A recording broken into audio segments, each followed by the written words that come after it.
প্রয়াত সঙ্গীতশিল্পী শাফিন আহমেদ ১৯৬৯ সাল থেকে যাত্রা শুরু করেন দেশের জনপ্রিয় ব্যান্ড মাইলসের সঙ্গে। শুরু থেকেই ওতপ্রোতভাবে ব্যান্ডটির পিছনে বহু শ্রম আর অবদান রেখেছেন এই গায়ক। ব্যান্ডটির সঙ্গে ছিল তার অদ্ভুত এক মায়ার টান ও ভালোবাসা।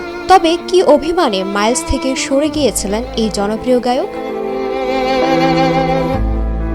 ২০০৯ সালে অভিমান করে ব্যক্তিগত কারণ দেখিয়ে ব্যান্ড থেকে সরে দাঁড়ানোর ঘোষণা দেন। এতে করে মাইলস থেকে নিজেকে গুটিয়ে নেওয়ায় ভীষণ মন খারাপ হয়েছিল তার ও তার ভক্তদের। দলের সঙ্গে বেশ কয়েকবার সম্পর্কে টানাপোড়েন দেখা দেয়, কিন্তু কোথাও যেন মায়ের টান থেকেই যায়।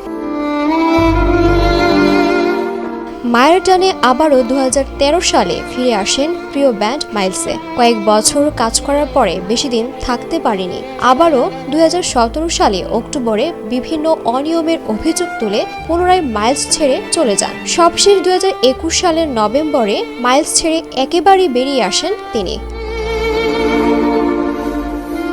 ২০২১ সালের নভেম্বরে দেশের একটি গণমাধ্যমের ফেসবুক পেজের লাইভ অনুষ্ঠানে অতিথি হিসাবে হাজির হয়ে মাইলস ছাড়ার কারণ জানিয়েছেন। তিনি বলেছিলেন, মাইলস ছেড়ে দিয়েছি এমন কথা কখনো বলিনি। আমি বলেছি এখানকার মাইলসের সদস্যদের সঙ্গে আমার মিউজিক করার ইচ্ছে নেই। ছেড়ে দেওয়া অন্য অর্থ গ্রহণ করে। আমার বহু শ্রমের পর আজকের এই অবস্থানে এসেছে মাইলস, তাই এটি ছেড়ে দেওয়া আমার পক্ষে সম্ভব নয়। কিন্তু সবার সঙ্গে মিউজিক করা যায় না। আমি সরে থাকতে চাই, কিন্তু আমার সঙ্গীত কর্ম থেমে থাকবে না। তিনি নিজেই তার ফেসবুক ভিডিওটি শেয়ার করেছিলেন।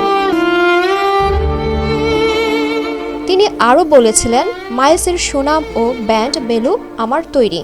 অনেক শ্রম দিয়েছি এর পেছনে, তাই আমার সঙ্গে মীমাংসা না করে সেই সুবিধাগুলো তারা ব্যবহার করবে সেটা ভালো দেখায় না। গুণী গায়কের অভিমান যেন মনে রয়ে গেল। গত ২৫ জুলাই বাংলাদেশ সময় ভোর ৬টা ৫০ হৃদরোগে আক্রান্ত হয়ে আমেরিকার ভার্জিনিয়ার একটি হাসপাতালে মারা যান শাফিন আহমেদ। গায়কের এভাবে চলে যাওয়ার খবরে শোকের ছায়া নেমেছে দেশের সঙ্গীতাঙ্গনে।